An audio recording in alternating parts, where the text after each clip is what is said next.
Wait. Let's not waste time, eh? Okay. Right. Now let's imagine that you're in a room. The room does not have door, does not have window. Oh. Then someone starts pouring water into that room through a pressure pipe.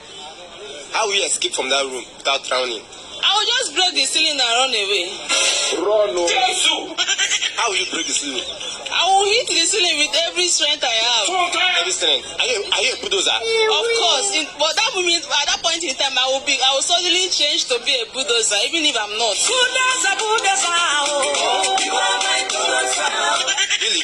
Yes. That's how you escape. Yes, exactly. I will escape for my life. Oh. Chop. Madam Bulldozer.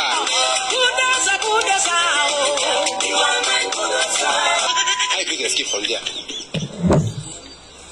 No window. No exit point. I'm looking for a way to escape. I'm not going to escape, I'll die.